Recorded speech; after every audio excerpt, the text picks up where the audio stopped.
Margaret Elizabeth Thompson had built an empire from nothing, transforming a single delivery truck into Thompson Global Logistics, a $1.2 billion network spanning 3 continents.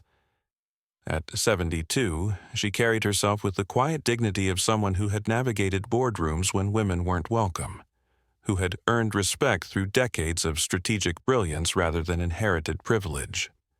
Her soft Alabama drawl, a remnant of childhood poverty, had become her signature in corporate circles, where authenticity commanded premium prices. But on this gray San Francisco morning, standing at Terminal 3 with her first-class boarding pass in hand, none of that mattered. The airline staff saw only what they chose to see: an elderly black woman with a Southern accent, someone they assumed didn't belong in their premium cabin. What they couldn't see was the storm they were about to unleash, a reckoning that would expose the hidden machinery of discrimination and demonstrate how underestimating the wrong person could topple an entire system overnight. Before we go any further, comment where in the world you are watching from, and make sure to subscribe because tomorrow's story is one you don't want to miss. The morning began like any other business trip. Margaret had flown in from Sao Paulo the previous evening, her private jet touching down at SFO just after midnight. She preferred commercial flights for domestic connections.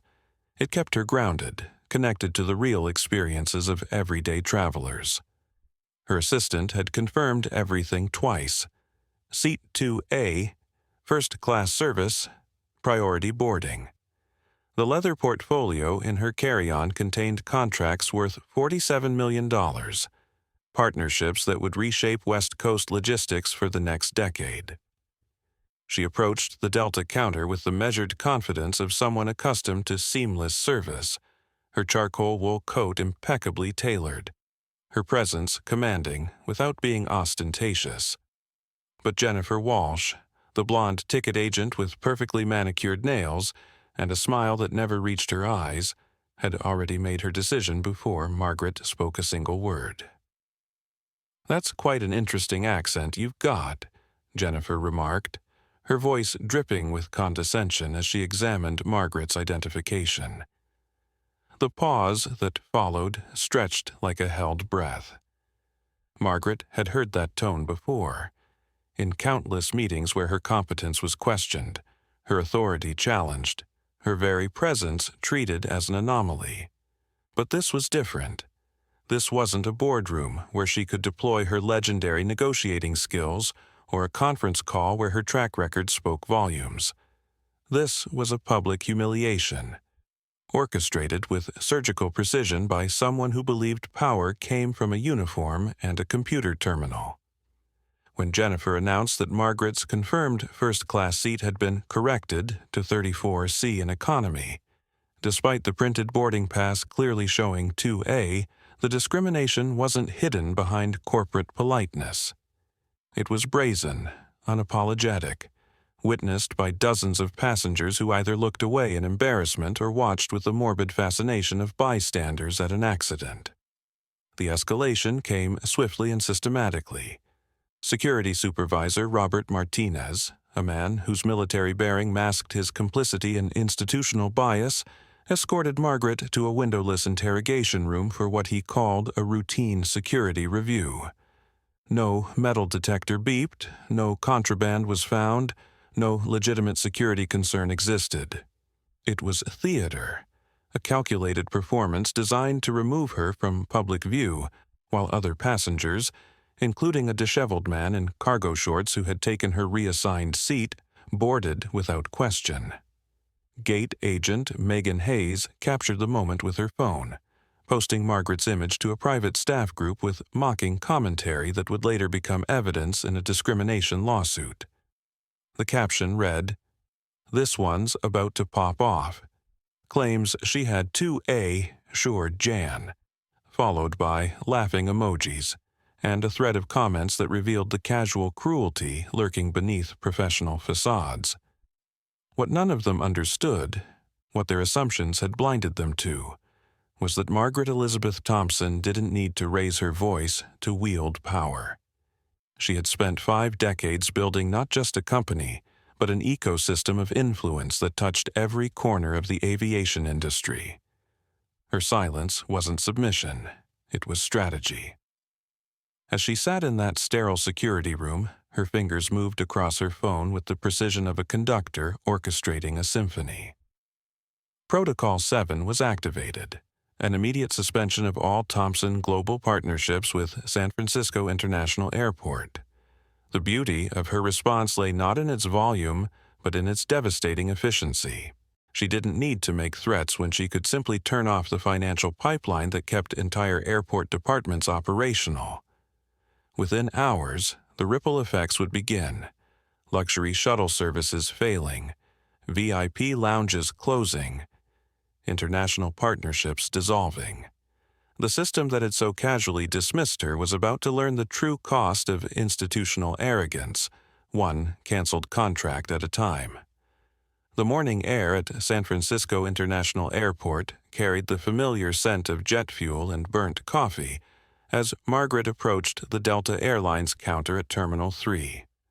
The digital clock above the departure board read 7:42 a.m., and she had precisely 93 minutes before her scheduled departure to Chicago. Her first-class boarding pass, printed on crisp white cardstock, bore the unmistakable designation, Seat 2A, Priority Boarding Group 1. She had flown this route dozens of times over the past decade, each journey as routine as her morning coffee ritual. But as she stepped into the serpentine queue behind a businessman juggling his laptop and a wrinkled boarding pass, Margaret couldn't have imagined that the next 27 minutes would strip away not just her seat assignment, but her fundamental dignity as a paying customer. Jennifer Walsh stood behind the counter like a sentinel, guarding the gates of privilege. At 34, she possessed the kind of manufactured perfection that spoke of careful grooming and calculated presentation. Blonde hair swept into a flawless chignon, manicured nails painted in corporate-approved nude, and a smile that had been practiced in countless customer service training sessions. Her navy blazer bore the Delta Wings pin with military precision, and her nameplate gleamed under the harsh fluorescent lighting. When Margaret approached, Jennifer's eyes performed a swift, almost imperceptible assessment, taking in the charcoal wool coat, the leather portfolio, the quiet confidence of someone accustomed to first-class service. But it was when Margaret spoke her first words. "Good morning. I'm checking in for Flight 447 to Chicago," that Jennifer's demeanor shifted with the subtlety of a master manipulator. "That's quite an interesting accent you've got there," Jennifer remarked, her voice carrying the kind of false sweetness that Southern women of Margaret's generation recognized instantly as weaponized politeness. The comment hung in the air like smoke from a distant fire, seemingly innocent to casual observers but unmistakably toxic to those who understood its true nature. Margaret had heard variations of this observation countless times throughout her 72 years, from boardrooms in Manhattan to country clubs in Marin County. It was never really about linguistics. It was about otherness, about marking someone as not quite belonging in spaces where belonging was assumed to be a birthright. Jennifer's fingers danced across her keyboard with theatrical precision, her brow furrowing in what appeared to be genuine confusion, but felt more like performance art. That's odd," she murmured, tilting her monitor just slightly away from Margaret's line of sight, a gesture so practiced it seemed unconscious. "It looks like there's been a system correction on your reservation. You're showing up in seat 34C now. That's our main cabin service." The words were delivered with the kind of bureaucratic authority that brooked no argument, wrapped in the veneer of technological inevitability, as if computers, rather than human prejudice, had made this decision. Margaret's response was measured, her voice carrying the controlled calm of someone who had navigated far more treacherous waters than airline customer service. "I booked Seat 2A in first class. I have the confirmation right here." She placed her printed boarding pass on the counter with deliberate precision, the document serving as irrefutable evidence of her rightful place in the premium cabin. But Jennifer barely glanced at the paper, instead focusing on her screen with the intensity of someone solving a complex mathematical equation. "Systems sometimes correct mistakes automatically," Jennifer explained, her tone suggesting that Margaret's confusion was understandable but ultimately irrelevant. "Maybe there was a flag on the reservation. Are you sure you purchased a first-class ticket?" The question landed like a slap delivered with surgical precision, insulting enough to sting, but subtle enough to maintain plausible deniability. It implied not just error, but deception, suggesting that Margaret had somehow misrepresented her status or attempted to game the system. The genius of institutional discrimination, Margaret reflected later, lay not in its volume, but in its precision. Jennifer never raised her voice, never used overtly offensive language, never committed any act that could be easily documented or reported. Instead, she wielded policy like a scalpel, making precise cuts to Margaret's dignity while maintaining the facade of professional courtesy. When Margaret requested to speak with the supervisor, Jennifer's sigh carried the weight of someone dealing with an unreasonable customer, her radio call delivered with just enough exasperation to signal to her colleagues that she was handling a difficult passenger. The contrast in treatment became starkly apparent when the next customer approached the counter. A white man in his 40s, dressed in cargo shorts and flip-flops, his boarding pass crumpled in one hand and a half-eaten breakfast sandwich in the other, received Jennifer's immediate and enthusiastic attention. "Welcome aboard, Mr. Drayton. First class, right this way. Let me just verify your seat assignment. Perfect. You're all set. Would you like priority boarding tags for your carry-on?" The transformation was so complete, so jarring, that several passengers in line exchanged uncomfortable glances. Here was the same agent who had just spent 15 minutes questioning Margaret's legitimacy, now treating a disheveled stranger with the deference typically reserved for airline executives. When Supervisor Robert Martinez finally appeared, his approach carried the weight of military bearing, softened by corporate diplomacy. At 45, he possessed the kind of authoritative presence that came from years of managing difficult situations, his uniform crisp and his badge polished to mirror brightness. But his eyes, Margaret noticed, never quite met hers directly, a telltale sign of someone uncomfortable with the task at hand. "Ma'am, I understand there's been some confusion about your seating assignment," he began, his voice carrying the practiced neutrality of someone who had delivered similar messages before. "Unfortunately, the system override can't be changed at this level. You'll need to take the assigned seat in main cabin." The escort to the security review room was conducted with the kind of professional courtesy that made resistance seem churlish. Martinez walked slightly ahead, his pace measured and deliberate, while Margaret followed with the dignity of someone who understood that compliance was not surrender, but strategy. The corridor they traversed was sterile and windowless, designed to move people efficiently from public spaces to private interrogation. Other passengers barely noticed their passage, just another routine security procedure in the endless theater of modern air travel. The room itself was a study in institutional intimidation.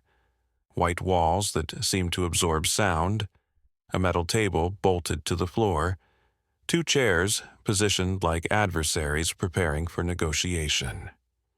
"Someone will be with you shortly," Martinez announced, before closing the door with a mechanical click that echoed like a period at the end of a sentence. Margaret sat in that room for exactly 13 minutes. Not 5, not 10, but 13. Long enough to send a clear message about power and patience, about who controlled time and who was subject to its manipulation. No forms were presented, no identification requested, no security screening conducted. It was theater in its purest form, a performance designed not to enhance safety, but to diminish dignity. Margaret understood this immediately, recognizing the tactic from decades of corporate gamesmanship where conference rooms became weapons and waiting became warfare. She sat with perfect posture, her hands folded in her lap, her expression unchanged, giving no satisfaction to whatever cameras might be recording her reaction. When a young employee finally entered, his badge crooked, his shirt half untucked, his clipboard conspicuously empty, his surprise at finding her still there was genuine. "They told me someone was already with you," he stammered, his confusion evident. As they walked back through the terminal, he mumbled something under his breath. Words not meant to be heard but not entirely hidden. "I think they just didn't want you near first class. One of the supervisors said something about brand image, about having you somewhere less visible." The return journey through the Terminal 3 felt like a walk of shame, orchestrated by invisible hands. The same passengers who had witnessed her initial displacement now averted their eyes, preferring the comfort of ignorance to the discomfort of acknowledgement. Gate agent Megan Hayes, a redhead in her 20s with the kind of casual cruelty that came naturally to some people, had already captured Margaret's image with her phone, posting it to a private staff group with mocking commentary that would later become evidence in discrimination proceedings. By the time Margaret reached the departure lounge, her name had been quietly removed from the first-class manifest, erased from the expectations of premium service as efficiently as if she had never existed. The man who had taken her seat was already aboard, laughing with flight attendants near the galley, his presence in 2A now normalized and unquestioned. The systematic humiliation was complete, not through violence or overt cruelty, but through the methodical application of institutional power, wielded by individuals who understood that discrimination's greatest weapon was not the sword, but the smile. Margaret walked past the gate without boarding, her decision made not in anger, but in calculation. She had been erased from their manifest of consideration, stripped of her dignity through a process so refined, so practiced, that it operated like clockwork. But what the system failed to understand, what Jennifer Walsh and Robert Martinez and Megan Hayes could never have comprehended, was that true power doesn't announce itself with fanfare. Sometimes it simply walks away, and the world adjusts accordingly. Margaret Elizabeth Thompson had learned long ago that the most devastating weapons are often the quietest ones. As she sat in the sterile interrogation room, her hands folded calmly in her lap, she understood that this moment would define not just her own dignity, but the institutional reckoning that was about to unfold. The fluorescent lights hummed overhead, casting harsh shadows across the white walls, but Margaret's composure remained unshaken. She had navigated boardrooms where billion-dollar deals hung in the balance, had stared down hostile takeover attempts, and had built an empire from a single delivery truck through sheer force of will and strategic brilliance. This airport terminal, with its petty discrimination and casual cruelty, was about to learn what real power looked like when it moved with surgical precision. The beauty of Margaret's response lay not in its volume, but in its devastating efficiency. While Jennifer Walsh and her colleagues assumed they had successfully marginalized an elderly black woman with a Southern accent, Margaret was already 3 moves ahead in a chess game they didn't even know they were playing. From her leather portfolio, she retrieved what appeared to be an ordinary smartphone, but was actually a secure communication device encrypted with military-grade technology. Her fingers moved across the screen with the practiced precision of a conductor orchestrating a symphony, each tap representing millions of dollars in contracts, partnerships, and strategic alliances that had taken decades to build. The first message she sent was deceptively simple. "Initiate Protocol 7, effective immediately." Within seconds, her executive assistant Monroe, stationed in Thompson Global's Los Angeles headquarters, received the encrypted directive. Protocol 7 was not a theoretical exercise. It was a comprehensive contingency plan that Margaret had developed years earlier. Understanding that in a world where discrimination could strike at any moment, preparation was the ultimate form of protection. The protocol involved the systematic suspension of all Thompson Global partnerships with any entity that demonstrated institutional bias, along with the immediate rerouting of executive traffic, vendor relationships, and strategic investments away from the offending organization. What the airport staff couldn't comprehend, what their assumptions had blinded them to, was that Margaret Elizabeth Thompson didn't just run a logistics company. She had spent 5 decades building an ecosystem of influence that touched every corner of the aviation industry. Thompson Global Logistics wasn't merely a shipping company. It was the invisible infrastructure that made modern air travel possible for the world's most affluent passengers. Her network controlled luxury hotel shuttles from San Francisco to Singapore, managed private jet services for Fortune 500 executives, and coordinated VIP ground transportation for diplomatic missions across 3 continents. When Margaret moved, entire industries adjusted their operations accordingly. The genius of her strategic response became apparent within the first hour. As Margaret sat in that windowless room, her phone displayed a real-time dashboard showing the cascading effects of Protocol 7's implementation. Thompson Global's integrated systems began going offline at San Francisco International Airport with mechanical precision.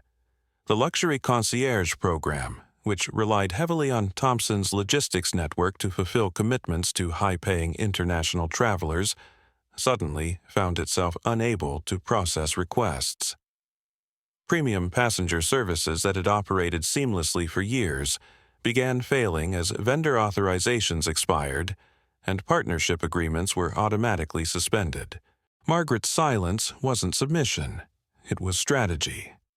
She understood that in a world where discrimination often operated through whispers rather than shouts, through policy manipulation rather than overt hostility, the most effective response was one that spoke the only language institutions truly understood: financial consequences. She didn't need to raise her voice when she could simply turn off the revenue streams that kept entire airport departments operational. Every canceled contract, every suspended partnership, every rerouted executive flight represented not just lost income, but a systematic dismantling of the relationships that made San Francisco International Airport a preferred destination for the world's most valuable passengers. The psychological warfare was as important as the economic impact. Margaret knew that institutional discrimination thrived in environments where victims were expected to accept their treatment silently, to absorb the humiliation and move on without consequence. By refusing to engage in the theatrical outrage that her tormentors expected, she denied them the satisfaction of seeing her break. Instead, she demonstrated something far more unsettling: the quiet confidence of someone who possessed the power to reshape entire industries with a few strategic decisions. As the minutes ticked by, Margaret's phone continued to buzz with confirmation messages from partners across the globe. A luxury resort chain in Napa Valley confirmed the suspension of their airport shuttle partnership, worth $2.3 million annually. A private aviation company based in Palo Alto reported the immediate cancellation of their ground services contract, representing $1.8 million in lost revenue.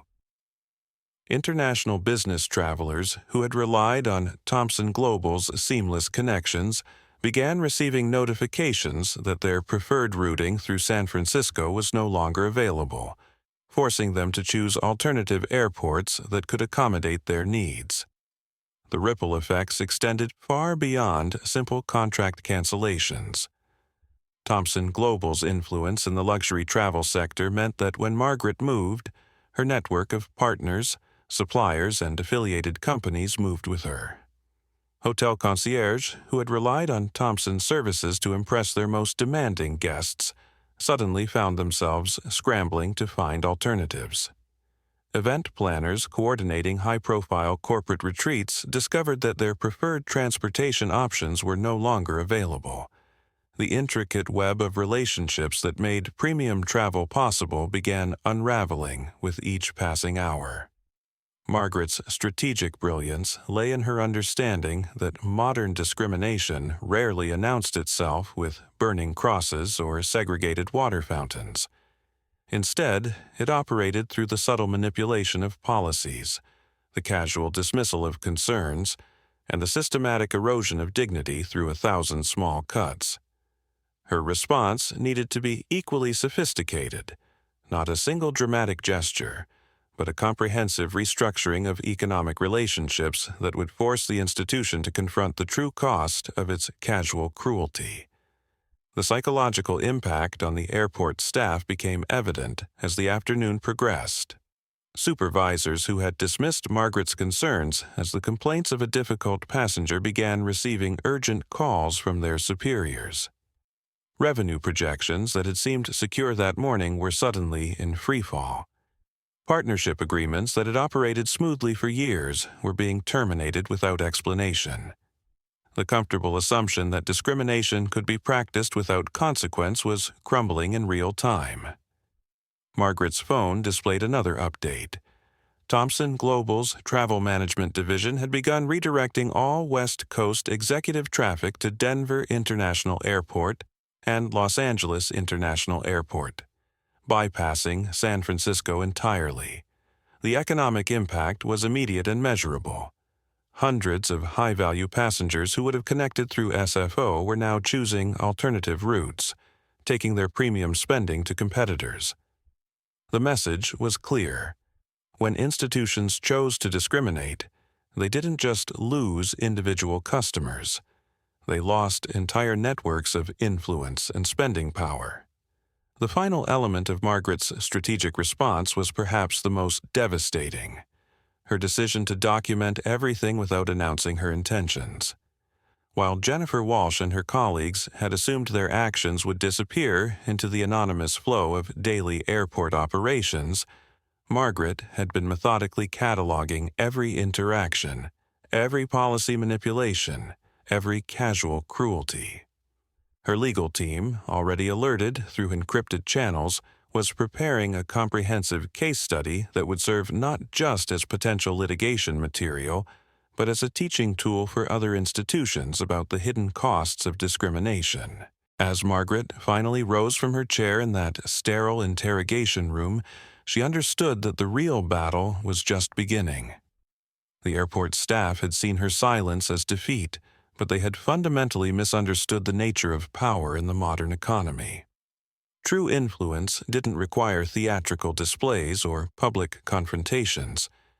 It simply required the ability to redirect the flow of money, relationships, and opportunities away from those who had demonstrated their unworthiness to receive them. The strategic response was complete, but its effects would continue to unfold for months to come.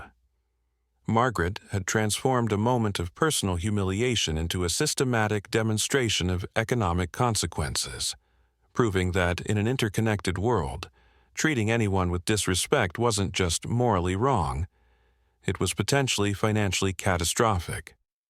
The airport that had so casually dismissed her was about to learn that some passengers carried more than just luggage. They carried the power to reshape entire industries with nothing more than strategic silence and surgical precision. The first tremor began at 2:47 p.m. Pacific Standard Time, exactly 4 hours and 13 minutes after Margaret Elizabeth Thompson had activated Protocol 7. In the gleaming command center beneath San Francisco International Airport's Terminal 3, Operations Director Patricia Chen stared at her primary monitoring screen as a cascade of red alerts began flooding the system. What started as isolated vendor authorization failures had metastasized into something far more catastrophic. a systematic unraveling of the airport's most profitable partnerships that would ultimately cost SFO over $127 million in lost revenue within the first quarter alone. The beauty of Margaret's strategic withdrawal lay not in its volume, but in its surgical precision. Thompson Global Logistics had spent decades weaving itself into the very fabric of premium aviation services, creating dependencies so fundamental that their removal triggered institutional paralysis. The Luxury Concierge Program, which generated $23.7 million annually through high-net-worth passenger services, suddenly found itself unable to fulfill basic commitments as Thompson's integrated booking systems went offline. VIP lounge access codes returned error messages, private jet coordination services failed to authenticate, and the seamless ground transportation network that had made SFO a preferred hub for international business travelers simply ceased to function. Patricia Chen, a veteran airport executive with 23 years of experience managing complex operations, had never witnessed anything quite like this systematic collapse. Her phone rang incessantly as department heads reported the same bewildering pattern. Contracts that had operated flawlessly for years were suddenly voiding themselves. Vendor relationships that had generated millions in revenue were terminating without explanation, and the intricate web of partnerships that made premium travel possible was dissolving in real time. The most disturbing aspect wasn't the speed of the collapse. It was the silence that accompanied it. No angry phone calls, no heated negotiations, no dramatic ultimatums. Just the quiet, methodical severing of financial arteries that kept the airport's luxury services alive. The panic spread through the executive floors like wildfire as the true scope of Thompson Global's influence became apparent. What airport leadership had assumed was a standard logistics company revealed itself to be the invisible infrastructure that made elite travel possible. Margaret's network controlled not just shipping routes, but the entire ecosystem of services that catered to the world's most affluent passengers. Hotel shuttle partnerships worth $8.4 million annually vanished overnight. Private aviation ground services representing $12.1 million in contracts simply ceased operations. The diplomatic transportation network that had made SFO a preferred entry point for international dignitaries and Fortune 500 executives began rerouting through Denver International and Los Angeles International airports. Anderson, the airport's senior vice president of strategic partnerships, found himself in the unprecedented position of watching his department's annual revenue projections crumble in real time.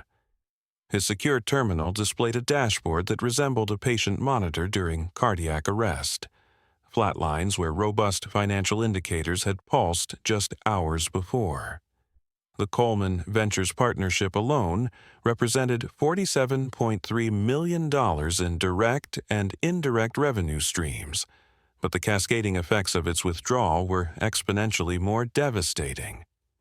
When Margaret moved, her network of affiliated companies, strategic partners, and luxury service providers moved with her, creating a domino effect that touched every corner of the airport's premium operations.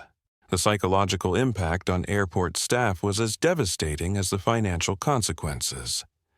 Jennifer Walsh, the ticket agent who had initiated the morning's discrimination, watched in horror as her colleagues whispered about the mysterious passenger whose mistreatment had triggered this institutional crisis. The comfortable assumption that individual acts of bias could be absorbed without consequence was crumbling before their eyes.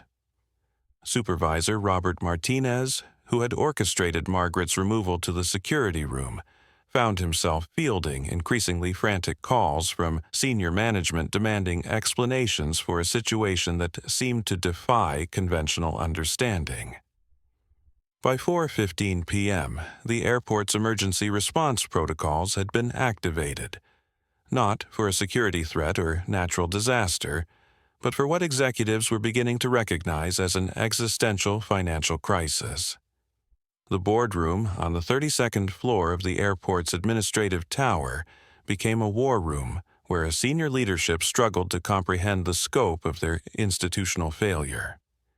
Charts and graphs that had shown steady growth just that morning now displayed catastrophic revenue losses that threatened to undermine the airport's position as a premier international gateway.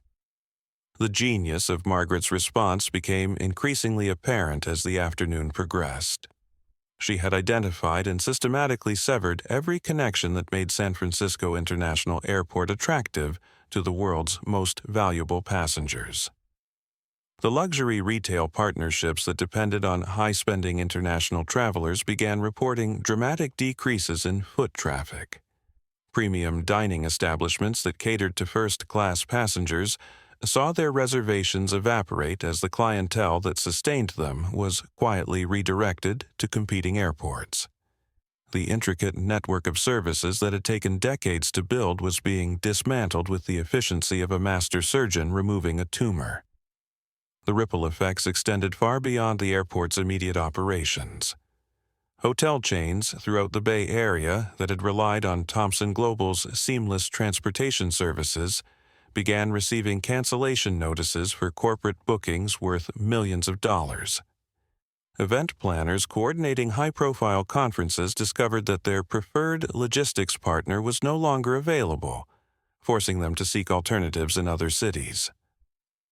The luxury tourism industry that had flourished around SFO's reputation for premium service found itself suddenly disconnected from the infrastructure that had made such experiences possible. What made the collapse particularly devastating was its quiet professionalism. Margaret had demonstrated that true power didn't require theatrical displays or public confrontations. It simply required the ability to redirect the flow of influence and capital away from institutions that had proven themselves unworthy of receiving it.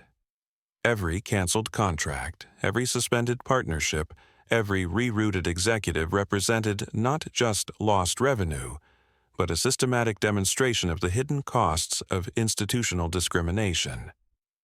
The international implications became apparent as diplomatic missions and multinational corporations began receiving notifications that their preferred routing through San Francisco was no longer available. The State Department's Protocol Office, which had relied on Thompson Global services for high-level diplomatic visits, found itself scrambling to arrange alternative transportation networks. Corporate executives who had chosen SFO specifically for its seamless premium services discovered that the infrastructure they had depended on had simply vanished, forcing them to reconsider their travel patterns entirely. By 6:30 p.m., the Financial Modeling Department had completed their preliminary assessment of the crisis.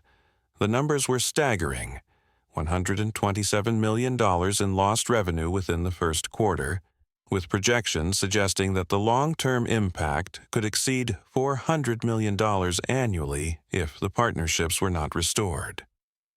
But restoration would require something that airport leadership was only beginning to understand: genuine accountability for the systemic discrimination that had triggered this institutional reckoning. The most chilling aspect of the collapse was its sustainability. Margaret had built her empire on relationships of trust and mutual respect, creating a network of partners who moved with her not out of fear, but out of loyalty. When she withdrew from San Francisco International Airport, she wasn't just taking her business elsewhere. She was taking an entire ecosystem of influence that had taken decades to cultivate. The airport that had so casually dismissed her was discovering that some passengers carried more than just luggage. They carried the power to reshape entire industries with nothing more than strategic silence and surgical precision. As the sun set over San Francisco Bay, painting the terminal windows in shades of amber and gold, the full magnitude of the institutional collapse was becoming clear. What had begun as a routine act of discrimination against an elderly black woman with a Southern accent had metastasized into a comprehensive demonstration of economic consequences that would reshape how the aviation industry understood the true cost of bias. The system that had operated on the comfortable assumption that discrimination could be practiced without consequence was learning a lesson that would echo through boardrooms and training sessions for years to come. In an interconnected economy, treating anyone with disrespect wasn't just morally wrong. It was potentially financially catastrophic. Margaret Thompson never granted interviews about the incident, never posted on social media, and never sought public vindication. Her silence became more powerful than any press conference could have been won. The story spread through industry networks as a cautionary tale about the hidden consequences of casual prejudice. San Francisco International Airport implemented comprehensive bias training for all customer-facing staff and established an independent oversight committee to investigate discrimination complaints. Jennifer Walsh, after months of unemployment and reflection, enrolled in diversity education programs and eventually found work with a nonprofit organization focused on workplace equity.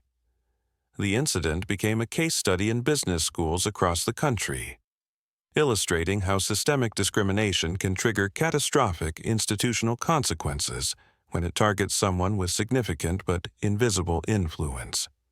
For Margaret, the experience reinforced a lesson she learned decades earlier in her rise through corporate America. True power doesn't announce itself with fanfare. It simply acts, and the world adjusts accordingly. The ultimate lesson resonates far beyond airport terminals. In an interconnected economy, treating anyone with disrespect isn't just morally wrong. It's potentially financially devastating, because you never know who holds the keys to your institution's success. The $127 million in lost revenue served as a permanent reminder that dignity isn't negotiable, and that sometimes the quietest voices carry the most devastating consequences when they choose to speak through action rather than words. What struck you most about Margaret's response, her strategic silence, or the systematic collapse that followed? Have you ever witnessed discrimination disguised as professional courtesy, and how did it make you feel? Share your thoughts in the comments below. Hit that subscribe button for more stories about quiet power and institutional accountability, and let us know where you're watching from. We'd love to hear your perspective on how respect should be earned and maintained in our interconnected world.